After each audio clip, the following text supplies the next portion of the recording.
Dead Rising 2 Off the Record is a 3D open world action game in the Dead Rising universe, and while I wasn't a huge fan of this title, I can safely say I had fun with it. Quick pause here for a moment. I never played Dead Rising 2 and only put a couple hours into the first Dead Rising game before tossing it aside, and I must say, I prefer Off the Record over the first game.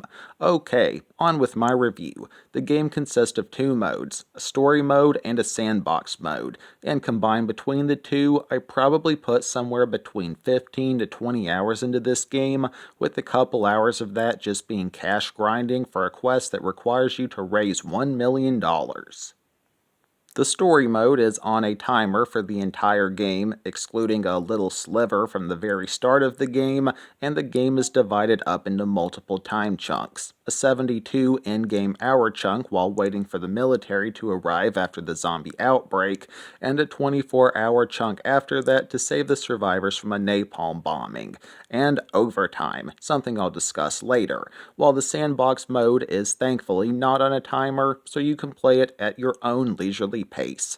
The story mode is divided up into 8 chapters, I think, 7 main chapters, and then the final boss chapter, and each chapter has various amounts of sub-chapters, each consisting of various objectives, all of which are on a timer. Pretty much everything in this game runs on a timer, including side missions, which you can do in between story quests. Story mode objectives range from taking pictures and stopping casino robberies to finding the medicine Zombrex and fighting bosses. Although being 100% honest, I can't say I was a huge fan of the boss fights, with the exception of the final boss. They just felt really stiff. I guess that's the best way to put it. Most of the bosses, in my opinion, felt like they came out of a Batman Arkham game where you have gadgets, you're really agile, you can block attacks, etc. But this is Dead Rising, not Arkham City. You're somewhat slow and not very flexible, you don't have quick-fire batarangs, and you can't block attacks. I mean, the combat for Dead Rising works great for just normal zombies, but against bosses and human enemies, not so well. I guess I should dive a bit more into human enemies. You had looters, who weren't too big of a pain, and mercenaries, who could be very frustrating. Looters would try to hit you with melee attacks or try to spray paint your face, and if they were successful, they'd blind your character for a couple seconds and steal some money and whatever item you had equipped. But of course, you could retrieve your items by catching and defeating the culprit looter. Mercenaries were a bit tougher to deal with, especially in tight areas. I don't think I happened to catch any footage with mercs while recording, but the game tried to be sort of like a third-person shooter while dealing with them. While of course you could kill mercs with melee attacks, the hard part was getting close enough to bash their heads in, as they were often in groups with rather precise aiming, and it was generally a lot safer to just shoot them from a distance, but honestly, I just wasn't a huge fan of the gunplay. It just didn't feel right in my opinion. To be fair, I guess it is kinda hard to design a game where you fight zombies and humans. I can only think of a couple other games where this was really present, being the Bright Memory games and Shell Shock 2 Blood Trails, and I'd say those games did it better, with probably one of the biggest reasons being regenerating health.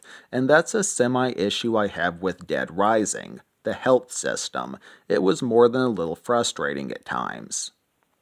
Your health items are food and drink scattered around the game, with different consumables restoring different amounts of health, but it was hard to carry much food at any given time due to your rather small inventory. You'd often have to make a choice between a weapon or a food item, or a crafting item or a beverage. I mean, I sort of appreciate what the devs were going for here, wouldn't want to make the game too easy, but I honestly think I would have enjoyed this game more with a regenerating health bar, or at least being given invincibility while eating. It could be a little tedious trying to snack during a combat encounter when you're totally exposed and vulnerable while chewing your potato chips or pizza.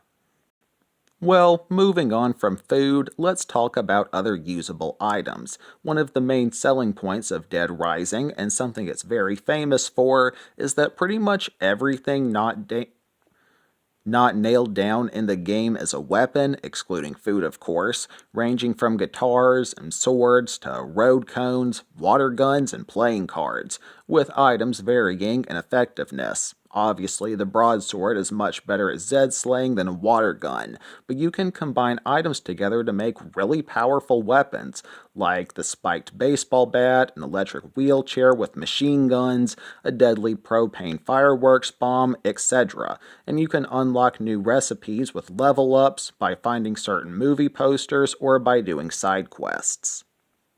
I would like to note that one of the related achievements glitched out for me. There's an achievement for unlocking 20 recipes, or combo cards as they're called, but I didn't get the achievement until I collected 21 combo cards. Not a big deal really, but just something I wanted to point out.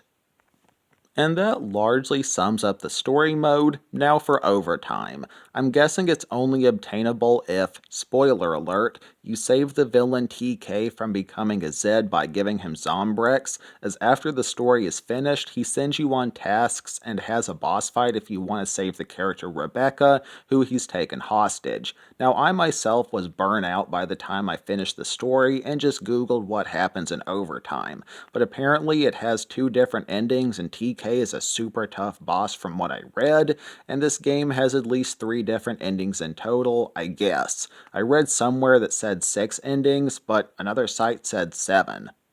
Whatever. The story to this title was surprisingly good, with many unexpected twists and turns, and I find it humorous that a pharmaceutical company ended up being the main villain. Sounds like the real world. And I found the zombie rights activist group Cure to be hysterical, as I could actually see nutcases fighting for zombie rights in the event of an actual outbreak. Okay, moving on to the sandbox mode. It has the same open world as the story mode, but there's no timer and no objectives. You just have fun and slay the undead, although you can do challenges if you want to raise money and earn medals.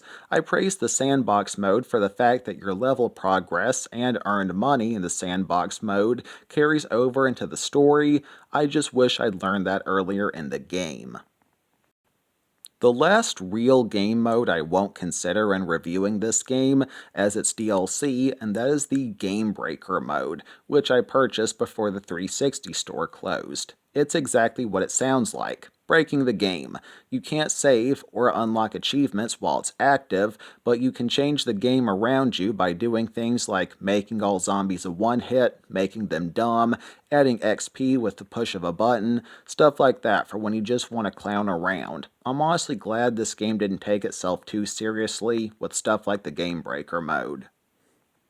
Oh, I haven't really discussed normal zombie combat yet. Well, what's Dead Rising famous for? Hordes of Zeds. This game had 3 variants. Your normal Zeds, a more aggressive nighttime variant, and a stronger super aggressive variant towards the very tail end of the game. Normal and nighttime Zeds are pretty self-explanatory, but the super aggressive ones were a pain, especially in groups, as they could make Frank throw up during a combat encounter, leaving him very vulnerable. And all Zeeks would sometimes grab and grapple Frank, which was always annoying, and the super aggressive zombies were just harder to break free from. But that being said, combat was largely just whack and slice zombies. Not a lot to it. You do learn special moves as the game progressed, but I was too lazy to memorize them, especially when pressing X almost always got the job done. Graphically, this game looks very good for what it is, with good sound effects and a decent soundtrack along with good voice actors. Performance-wise, the game did get a little laggy here or there if there were a ton of zombies on screen, but nothing too bad, and overall ran well. I guess the last thing to mention in my review is that you could take pictures to earn XP in addition to killing zombies, so that's cool, although I didn't use this feature very often. Overall, I think I give this title a 7.7 out of 10. Probably what holds this game back the most, in my opinion, is the long game length being too much of a good thing, in my opinion, and stiff boss fights. I'm not sure if there are any similar games I can really recommend here, but if you like games where you fight hordes of zombies, maybe check out Left 4 Dead or Killing Floor 2. Not really similar games, but zombie horde shooters. Well everyone, that is all from me for today folks. Thanks for watching. For anybody new to my channel, I mostly play, review, and discuss zombie and horror games, so feel free to check out some of my other content if that maybe sounds interesting. And yes, I do plan on reviewing more Dead Rising games in the future, so consider subscribing if you want to stick around for that. Thanks again for watching. Always remember that God loves you all very much. Have a blessed day. Peace.